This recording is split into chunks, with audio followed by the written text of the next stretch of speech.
이번에도 황정민은 욕을 정말 많이 합니다. 근데 황정민만 그러는 게 아니라 작품 속 모든 사람들이 다 욕을 합니다. 이것 때문에 불편해하셨을 관객분들도 꽤 계셨을 것 같은데요. 근데 전 이 영화에서 욕설이 굉장히 중요한 의미가 있는 것 같아 보였습니다. 영화를 보시면 사람들의 입에서 튀어나오는 욕하고 굉장히 비슷한 성격을 가진 장치가 하나 있어요. 대신 이건 소리로만 들리는 욕설과 다르게 눈으로 볼 수 있게끔 실체가 있어요. 사람들이 내뱉는 욕설처럼 시도 때도 없이 무의식적으로 튀어나오고요. 인간과 외계인을 가리지 않고 난사하고 마지막으로 굉장히 시끄럽고 소란스럽습니다.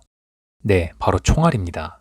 영화 초반부의 범석은 다리 밑에 숨어있던 낙연 아저씨를 괴물로 착각하고 총을 쏘죠. 이때 낙연 아저씨가 욕을 하면서 이렇게 말합니다. 야, 이 새끼야, 무섭다고 총을 쏘면 돼! 이런 식으로요. 낙연 아저씨의 이 말처럼 영화에서 사람들은 예기치 못한 두려움을 갑작스럽게 맞닥뜨렸을 때 자기도 모르게 욕을 하고 총을 쏩니다. 그래서 외계인이 아니라 친구였던 정육점 사장까지 쏘는 일이 발생했죠. 이렇듯 영화 호프는 처음부터 끝까지 예기치 못한 불운과 재앙, 이런 절망적인 상황에 대응하는 모습에 대해서 이야기하고 있습니다.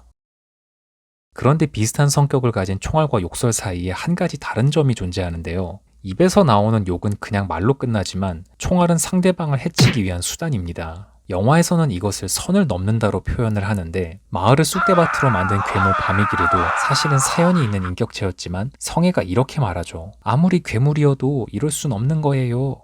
성애의 말처럼 사연이 있던 외계인 바미기르는 학살이라는 선을 넘는 행위를 합니다. 그리고 어린 외계인 칼리를 쏴 죽인 양배가 경찰서에서 알짱거릴 때 범석은 선을 넘어오지 말라고 말하기도 하죠. 그리고 산에서 성게와 사냥꾼들이 외계인들과 대치했을 때 서로를 이해하지 못하고 그만 방아쇠를 당기게 되면서 나베이오의 학살이 시작됩니다. 이처럼 나를 보호하는 것이 아니라 상대를 해치기 위해 선을 넘는 순간 서로에게 씻을 수 없는 또 다른 재앙을 남기게 됩니다. 이렇게 서로가 선을 넘는 행위로부터 살아남기 위해 똑같이 선을 넘는 재앙을 반복하던 끝에 마침내 주인공 일행이 나베이오의 추격을 완전히 피하면서 이야기가 끝나는 것처럼 보이는데, 그런데 그 순간 영화가 의도하는 예기치 못한 갑작스러운 재앙을 관객들에게 충격적인 방법으로 경험시켜줍니다. 차에 매달려 있던 성기는 표지판에 머리를 부딪히면서 피를 터뜨리면서 추락하죠. 그와 동시에 외계인들의 황제인 쿠얼의 함선이 땅으로 추락하면서 대폭발을 일으킵니다. 이렇게 의도적으로 감독은 전혀 준비되지 않은 상태에서 인간과 외계인 그리고 관객들까지 갑작스러운 충격을 경험하게끔 합니다. 그리고 이 충격적인 재앙에 대해서 인간과 외계인 모두 다른 반응을 보여줍니다. 성애는 성기의 사고를 불운한 사고, 운명의 장난 같은 것이라고 말하면서 어쩔 수 없다라고 말하죠. 이것은 감독의 전작인 곡성에서도 비슷하게 다룬 적이 있습니다.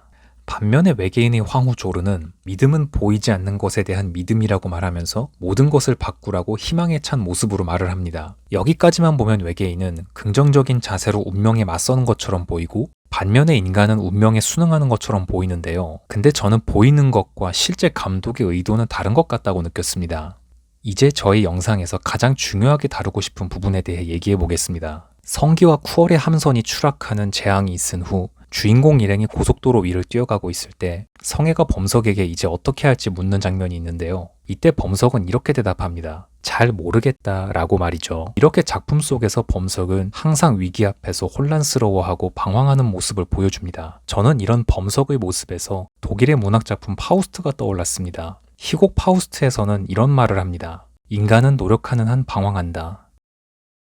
파우스트 속 이 말처럼 범석은 재난 앞에서 방황하는 모습을 보이지만 또 위기 앞에서 도망치지도 않습니다. 계속해서 총을 들고 쫓아가고 사건을 조사하고 마을 사람들이 기다리고 있는 호프항으로 차도 없이 달리고 있죠. 어쩌면 영화 호프에서 보여주고자 하는 희망은 감당하기 힘든 어려움 앞에 방황하고 헤맬지라도 필사적으로 발버둥을 치는 노력인 것 같습니다. 답을 모르지만 앞장서서 달리는 범석처럼, 지나간 일을 받아들이고 앞으로의 계획을 세우는 성애처럼, 그리고 피투성이가 되어서도 처절하게 다시 일어나서 걷는 성기처럼 말이죠.